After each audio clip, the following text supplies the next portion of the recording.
Now that we have done the installations of the strain gauge, installations of the connecting terminal, soldering of the gauge lead to the connecting terminal, as well as soldering the lead wire to the connecting terminal. Now the entire strain gauge system in terms of the circuit now is already established. Theoretically, you may connect the entire circuit system for the strain gauge to the data logger for data acquisitions. This is of course provided that the entire system is functional. Therefore, you will need to perform checking in terms of the functionality of the entire circuit. At the same time, you know that you need to work with the test specimen during the experiment. You need to handle the test specimen carefully, and you do not wish yourself to accidentally induce some undesired force onto the strain gauge or any part of the lead wire that may ultimately damage the entire circuit system. Since this is really fine words, you have to handle it with care in order to prevent any damage to the strain gauge. As a precautions, you will need to find some way to secure the lead wire. In the case that you accidentally induce force onto the lead wire, no force shall be exerted into the strain gauge that may ultimately damage the strain gauge. Now we will look into these 3 steps here. After you have done installations of the strain gauge as well as the lead wire. Now, once the lead wire connections is completed, you will need to check against the strain gauge resistance as well as the insulation resistance.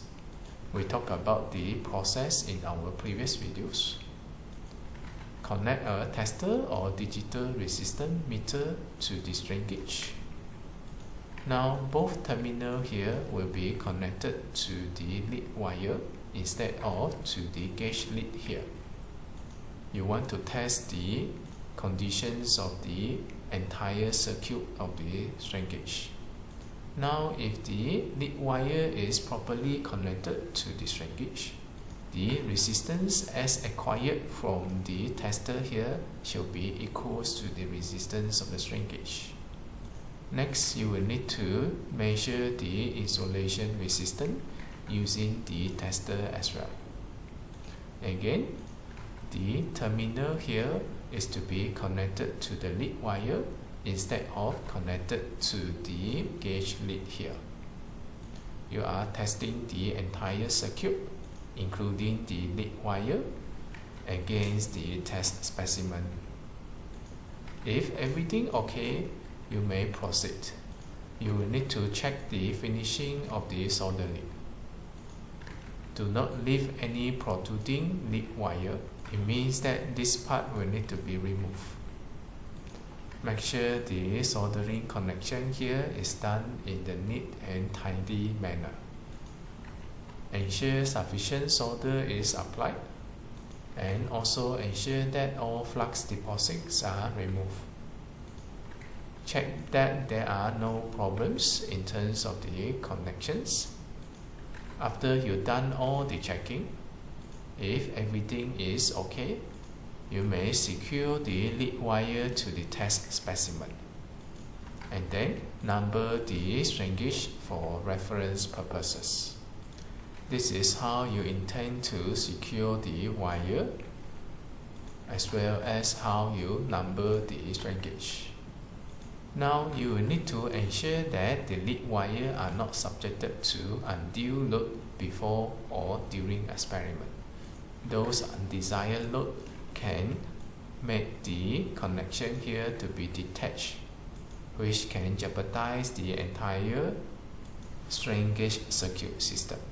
It is recommended to allow step in the lead wire when securing the lead wire to the test specimen. This is to provide allowance to buffer any undesired load applied onto the lead wire that can possibly disconnect the strain gauge. You may use cloth adhesive tape to secure the lead wire, or you may also use cable clamps to secure the lead wire. This is depending on your preference, as long as you can secure the lead wire without damaging the strain gauge. Resistant welded metal ribbon are also used to secure the lead wire, especially in harsh environment and for long-term measurements. Next, we'll talk about laying and securing lead wire for integral lead wire strain gauge. The principle here is to allow a stack here in order to buffer the forces that accidentally induce onto this lead wire that may ultimately lead to the detach of the lead wire from the strain gauge. What you see here, the guides always recommend to have a stack here as a measure to protect the strain gauge. To be frank, I was not aware of this while using the strain gauge during my postgraduate study. During then, I did not went through the proper training in terms of the installations of the strain gauge, and did not also bother to read the guides or the manuals how to operate with the strain gauge. I used my own way to secure the strain gauge. Luckily, my strain gauges were still functional. I did encounter 1 or 2 strain gauges damaged after I done casting of my test specimen. The strain gauge were pre-installed onto the reinforcement bar, which is later to be embedded inside the concrete. I believe the damages were mainly due to the physical movement induced during the casting of the test specimen. As the strain gauge was supposed to be embedded inside the concrete, after complete casting, by the time I intend to use the strain gauge during the testing, the strain gauge was not functional and nothing that I can do to rectify it. I will have to forego the data, as there is no other way for me to acquire data from a damaged strain gauge. So, by all means, when you install the strain gauge, make sure you secure it properly. There are so many ways that a strain gauge can be damaged throughout the process of handling your test specimen. The figure here shows the proper ways how you're going to deal with the lead wire. The lead wires is always come in the form of a loop. While handling with the strain gauge together with the lead wire, you may gently loose the lead wire bundle and pull out the end of the lead wire with the strain gauge attached. Hold onto the lead wire. Make sure you don't touch the strain gauge as well as the gauge lead. That will be the weakest part.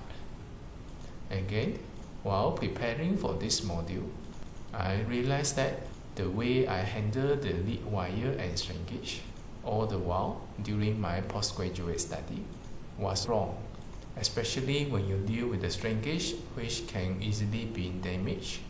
You are recommended to use the proper ways to deal with the strain gauge, as per recommended by the manufacturer.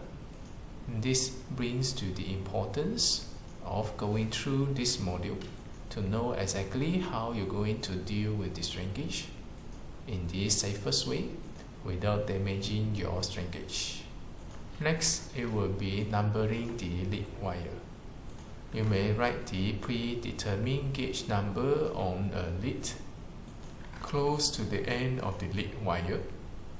The numbering here will be the referencing system for you to identify which wire is referring to which strain gauge. This is especially when you are conducting testing using more than one strain gauge. If you are using the strain gauge in the same series, the lead wire will look alike. Let's say now you have 6 strain gauge in total. You will have 6 identical lead wire. Ultimately, all these 6 lead wire will have to be connected to the data logger.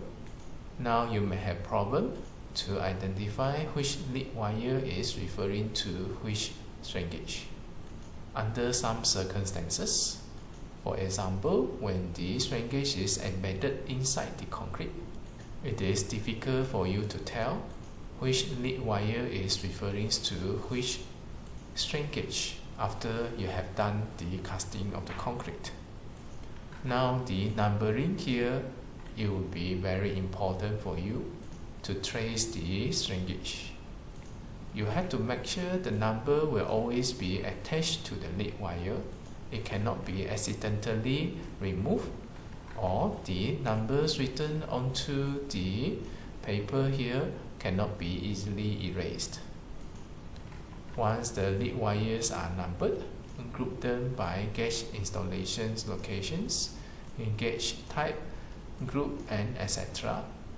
and bundle the group for easy handling of the lead wires.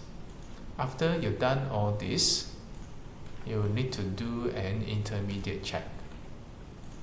This will be the checking done before you apply coating to the strain gauge. You will need to check again the gauge resistance as well as installations resistance in accordance to the gauge number. Make sure everything is fine before you proceed with the coating of the strain gauge.